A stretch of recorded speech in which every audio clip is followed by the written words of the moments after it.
Film ഗാരേജിന്റെ ഇന്നത്തെ cinema വാർത്തകളിലേക്ക് ഇവർക്കും സ്വാഗതം. ഇന്ന് രാവിലെ 10:08 വാർ 2 എന്ന ഹിന്ദി സിനിമയുടെ ട്രെയിലർ റിലീസ് ആയിരിക്കുന്നു. YRFന്റെ സ്പൈ യൂണിവേഴ്സിൽ വരാനിരിക്കുന്ന അടുത്ത ഹിന്ദി സിനിമ കൂടി വാർ 2-വിൽ ഹൃത്തിക് റോഷൻ, ജൂനിയർ NTR, കിയാറ അദ്വാനി തുടങ്ങിയവരൊക്കെ അഭിനയിക്കുന്നു.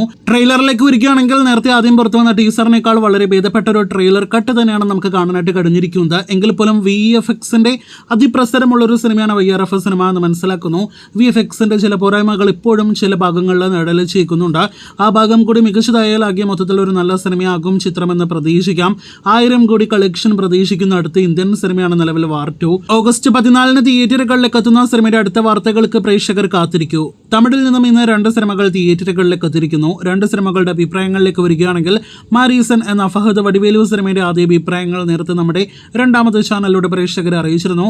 അത് പ്രകാരം ചിലർക്ക് പൂർണ്ണ സംതൃപ്തി ലഭ്യമാകാനാവാതെ പോയ സിനിമയാണെങ്കിൽ പോലും ആവറേജ് ഡീസന്റ് പോസിറ്റീവ് തുടങ്ങിയ അഭിപ്രായങ്ങൾ തന്നെയാണ് സിനിമ കൂടുതലായിട്ട് ആദ്യ ദിവസം തിയേറ്ററുകളിൽ നേടിയെടുത്തിരിക്കുന്നത്. നേരത്തെ വന്ന കണ്ടന്റുകൾ കണ്ട് കൂടുതൽ പ്രേക്ഷകർ കരുതിയിരിക്കുന്നത് മെയ്യഴകൻ പോലൊരു ഫീൽ ഗുഡ് സിനിമയാണെങ്കിൽ ഇത് ഫീൽ ഗുഡ് എല്ലാം മറിച്ച് ത്രില്ലറും സസ്പെൻസ് എല്ലാം തന്നെ നിറഞ്ഞ സിനിമയാണ്. എന്നാൽ പോലും അതിവേഗതയില്ലാത്ത സ്ലോ പേസ് സിനിമയാണ് എന്നാണ് മറ്റൊരു പ്രധാനപ്പെട്ട റിപ്പോർട്ട്. മന്നനിൽ ഫഹദാണ് ഒരുപടി മുകളിൽ വടിവേലുവിനേക്കാൾ സ്കോർ ചെയ്തതെങ്കിൽ ഇവിടെ വടിവേലു ഷോയാണ് സിനിമയിൽ കാണാൻ കഴിഞ്ഞിരിക്കുന്നത് എന്നാണ് മറ്റൊരു പ്രധാനപ്പെട്ട അഭിപ്രായം. ഇനി മറ്റൊരു തമിഴ് സിനിമയെ തലൈവൻ തലവിയിലേക്ക് വരികയാണെങ്കിൽ വിജയ് സേതുപതി, നിത്യ മേനോൻ കോമ്പോയിൽ തിയേറ്ററുകളിലേക്ക് എത്തിയ സിനിമയ്ക്ക് വളരെ മികച്ച അഭിപ്രായങ്ങൾ ആദ്യ ദിവസം ലഭ്യമായിരിക്കുന്നു.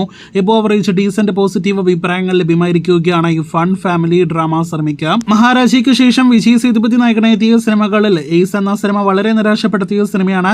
അഭിപ്രായങ്ങളിലും കളക്ഷന്റെ കാര്യത്തിലെങ്കിൽ ഇവിടെ ബുക്കിങ്ങിലെല്ലാം തന്നെ വളരെ മുൻപന്തിയിൽ നിൽക്കുന്നു മാരീസൺ വെച്ച് നോക്കുമ്പോൾ എന്നാണ് നമുക്ക് കാണാനായിട്ട് കഴിഞ്ഞിരിക്കുന്നത്. അപ്പോൾ ഇന്ന് റിലീസ് ചെയ്ത തമിഴ് സിനിമകളിലെ വിന്നറാകാൻ സാധ്യതയുള്ളത് തലൈവൻ തലവി തന്നെയാണ്. കാത്തിരിക്കുക കൂടുതൽ സിനിമാ വാർത്തകൾക്ക്.